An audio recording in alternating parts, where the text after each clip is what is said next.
like at this juncture of our modern lives, like if it's reasonable, you have to be able to give arguments for it. But I don't think that's true. I think a thing can be reasonable for reasons that you can't necessarily express. Like St. Thomas will say that a little old woman knows more of the faith than the wisest of philosophers because it's given to her by faith. And so she can hear Father get up there and say, you know, the Father creates the Son, and the Father and the Son create the Holy Spirit. And she's like, I don't know the technical language, but that sounds weird. You know, she's got a sense of the faith, and as a result of which she can sniff out error, and she knows the type of preaching by which she's nourished, and she's able to sort the wheat and the chaff. But she can't necessarily give you arguments as to why it's problematic to say that the Father creates the Son, you know, but she'd prefer that you say begets or, you know, generates, but, you know, she can't quite put a finger on that pulse. And I think that when recovering tradition, so when it's a matter of recovering tradition and people kind of come at you and say like, why are you doing this? You know, state your reasons. It's hard because we don't have access to the ordinary organic ways in which reasonableness is communicated. Like, this is a part of my family. This is a part of my worshiping experience. This is a part of my tradition. Because those reasons, they haven't come to you in the ordinary mode. And so you feel like you have to give arguments for it. Like, it's better for reasons 1 through 17, and I will now enumerate them in, you know, kind of indexical fashion. It's like, I just don't know. It's tough. There's also situations where you encounter, like I was talking to Scott Hahn yesterday. He's always telling me not to name drop. I'm just joking. But he said he was at a baptism, traditional Latin mass, and how glorious it was. I guess you put salt in the child's mouth for some reason that I know not. But I think when you encounter that, you see that it is objectively superior to what we're doing in most parishes. And I think you can make that judgment, even if you're not sure why you're making it. Like, you can make the judgment that, all things being equal, it would be better to have a marble altar than a card table. Yeah. You know? Like, one just seems more fitting. Right. Even if it's just because it's not common and it's more expensive to make and seems prettier. Like, even if those are your reasons. Yeah. And I think just like you can do that with physical objects, you can do that with other things. Like, that music seems more appropriate to this thing that we're doing. That baptism seems more appropriate. It seems to reveal what's taking place more fully in a way that this one doesn't. You know? So I guess within bounds, I agree with that line of argumentation, because you can play that in a way where baptism now takes an hour and 15 minutes. You know, it's more fitting that you have 216 pre-baptismal anointings. It's like, I don't know, you know, that's fair. Maybe there's something good for the simplicity of it. So I just celebrated an extraordinary form baptism maybe 2 weekends ago, which is awesome, but it looks very similar to the What's to the the ordinary salt form thing going on? It's just like you bless salt, so you exercise salt, and it's part of these preparatory rites, which are like exorcisms effectively. Yeah. So it's there's this recognition. All right, so in the kind of catechumenal way of the ancient church, a lot of people that were being baptized would have been participants of pagan rites. Okay. Right, so there'd be real concern there over demon worship. And so there are these extended rites at the outset for the sake of exorcism. And so, you know, you bless and exercise the salt, and then you put it on the child's tongue in a certain sense to associate that with like the bitterness, basically, of a past life of heathenism. Right, but it's a preparatory rite. But then there are these other, both preparatory rites and then explanatory rites that come after, most of which are exactly the same in the extraordinary form and then in the ordinary form. So like the epitha, for instance. So where you would make a sign of the cross over the child's nose and ears. That's also, so it's just kind of straight up in the old rite and in the new rite. And I don't, you know, I'm not like kind of making a side-by-side comparison of the different prayers as they're uttered or of the liturgical gestures if there's significant differences between them, but just kind of having celebrated both, my feel for it, this is how I've kind of come to understand it. But like, you know, you have the pre-baptismal anointing with the oil of catechumens, you have the post-baptismal anointing with the chrism, you have the clothing in the white garment, you have the handing on of this candle, you know, so like a lot of it looks very similar. So there aren't huge changes, but that one with salt is one of them. And it reflects more the fact that there is, you know, our battle is not with flesh and blood, it's with principalities and powers. And so we need to be cognizant of the fact that there are demons, right? There's the evil one, there are demons, they want you to go to hell, and we need to kind of mark you for Christ and expel those powers at the outset, which is a real thing, and it's a good thing.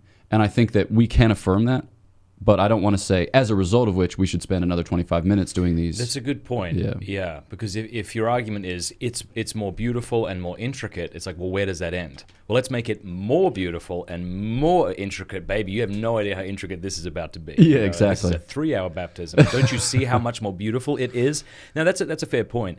I was actually complaining to my wife last night about what I call kind of a piety creep within the rosary. So it's like you finish your decade, and now there's 18 extra prayers that we've all added in. Yeah. And so the rosary now takes an hour instead of 20 minutes. Yeah. And I find that infuriating. Sure. But I also find it difficult to explain why I'm upset about praying. Without sounding impious. Without sounding like a jerk, yeah. So it's almost like we have this idea, like, if it's longer, it's better. Yeah. Which is interesting because the rosary first came to us just with that first half. Hail Mary, full of grace, the Lord is with thee, blessed art thou among women, blessed is the fruit of thy womb, Jesus. And that was it.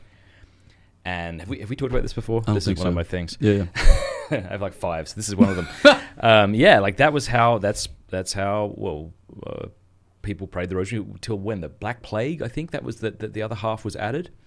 I've heard it attributed to Alan de la Roche, which would be like, Black Plague, 15th century. I think like some of the first Black Plagues are 14th century, but it keeps going for like another 200 years. But it makes you go, okay, now I see why Louis de Montfort could get on his knees and pray 150 Hail Marys, because he wasn't praying 100 prayers in between each decade, and he was only praying half the Hail Mary, And then I thought to myself, if the Hail Mary was originally 3 times as long, I feel like there would be some circles in which there would be this desperate tradition to return to that, the original way of praying it. Yeah. But no one would do that because it's shorter. And Sure. I don't know if it's because we have this sort of shorter is not as good, not as pious, so we shouldn't be going back to how it was originally prayed. Yeah. No, But a good response to that is, okay, but then there's those same traditional people who wouldn't go back to something that was shorter but would go back to it if it was longer, aren't necessarily praying like the luminous mysteries, which is additional. So they're not saying necessarily pray 4 rosaries a day. So like a principled thought and then a practical thought. Principled thought being that I think that prayer should be on a human scale. So it's for God, it's for divine worship, but it's to lead us through divine worship to God.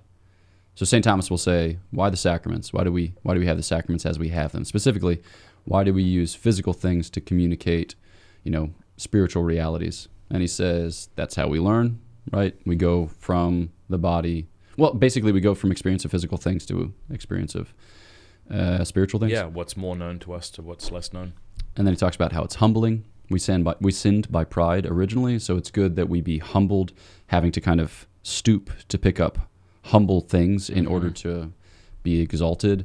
And then he says it's good that we take hold of something lest we fall into idolatry, because we're going to take hold of something. So it's better that we take hold of sacraments. So I think that the sacraments are accommodated to us as human beings, and then just the sacramental life or the liturgical life more broadly. So as a result of which, prayers should be on a human scale, right? They should be ennobling, so they should challenge us in a certain way, but they should also not be overly burdensome such that we flee from them, because then we're gonna find something else. We're gonna find an idol. Yeah. And so I think with the rosary, it's good to have that sensibility, and there's always going to be a little bit of back and forth between too short and too long, but we're gonna find a human scale in our historical meanderings. So in the Dominican kind of tradition, as it were, we just get right into it.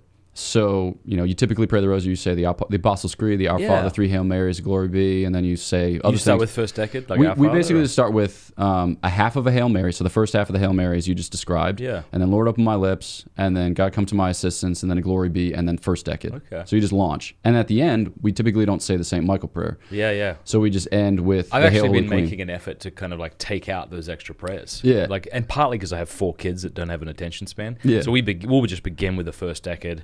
I didn't even add the Fatima prayer. We're just doing the Glory be. We also remove the Fatima, or we never added the Fatima prayer. So in a certain sense, you can hearken back to a time during which it was not part of the rosary. Yeah. But it does sound a little bit impious when you explain it to some people, and you don't want it to sound impious. But it's just like, I can tell you that if the rosary lasts 13 minutes or 13 to 15 minutes, which is what it does in community, then more people will come, right? But if it lasts, unless you put them kind of under grave obligation to come, as it were. But if it lasts 17, 19, 21 minutes, a lot of guys are just going to pray the rosary on their own. Yeah. Because they'll find it to be more prayerful, because it's just easier to get frustrated in a community where you have a lot of things attached. And the same thing with the Mass. So like the Dominican Rite, for instance, has been kind of in ongoing conversation with the Roman Rite. And the Holy Father will sometimes say, you guys got to add this to your calendar. You got to change this to whatever. And like the prayers at the end of Mass, right? So you'll pray, like the St. Michael prayer, the Hail Holy Queen. You'll say some invocations of the Sacred Heart, things like that. So the Dominican Rite just never incorporated that. And the reason isn't because Dominicans are impious, but it's just like Mass should be about, 23 to 25 minutes. What I'm doing on my phone right now is looking up what Aquinas has to say about prayer. And he's asking whether prayer should last a long time. I'm going to just try and see if I can get to this here. We speak about prayer in two ways. First, by considering it in itself. Secondly, by considering it in its cause. The cause of prayer is the desire of charity. What does that mean? So he talks about prayer as interpretiva desideri. So like it interprets our desire. So it wells up as a result of love. Yeah, that's where he says that's where it ought to arise from. And this desire ought to be in us continually, either actually or virtually, for the virtue of this desire. He's saying virtually, you think like internet today. Yeah. What does he mean by virtually? By like virtue? Present in a higher way. Okay. So like present in a power. I love this from Aquinas, or from Augustine. It says, from this point of view, prayer ought to be continual. Wherefore Augustine says, faith, hope, and charity are by themselves a prayer of continual longing. That's nice. It is. Your dad would like that. And sorry, here's the main point. But prayer considered in itself cannot be continual. I love the practicality of Aquinas. Because we have to be busy about other works. Translation. I can't pray at all times. I've got stuff to do, right? Yeah. Sorry, continue. No, I was just going to say, so he'll say, you got to sleep in the most basic way. But you also got to take out the trash. And so prayer ought to be conducted habitually. Yes. Yeah. So it becomes that prayer should last long enough to arouse the fervor of the interior desire. And when it exceeds this measure, so that it cannot be continued any longer without causing weariness, it should be discontinued. Yeah. Like, again, that sounds impious, but it's not. It's taking into account our human nature. That's brilliant. I love it. Yeah. Boom. Yeah, so I think that same time, it's just a kind of sane anthropological point that you should love praying in a kind of basic way. It doesn't mean that you should only pray when you feel good about it, because there are other comparable experiences in human life which I think help to bring out the point. What does it mean to love? Like, so you love your children, right? And when your children are sick, you would tend to their needs. When your children are happy, you would tend to their needs. When your children are whatever, kind of like fill out the rest of the details, you're going to tend to them, but it's going to be adapted to time, place, and circumstance. But like the baseline is that you love your children, and then you perform different acts corresponding to the different places or the different times or the different settings. And I think that prayer's like that. So we want to cultivate a habitual givenness to God, right? To have God as our end, to love him with our whole mind, heart, soul, and strength. But that kind of breaks forth in act throughout the course of the day, throughout the course of our lives, but in such a way where we're not like making of the other individual a personal project. Like, I am going to be present to you, my young son, every minute of every day so that you know how very much I love you. It's like, your son's like, I know, I know you love me this much, not this much. We refer to that as helicopter parenting today, don't we? And we see that as a negative thing. Yeah. So you don't want to like, it doesn't have to be smothering with respect to another human being. But with respect to God, you can think about it in the sense that like, you want to have an experience of God that is one of like a kind of genuine exchange, one that's like of a real friendship.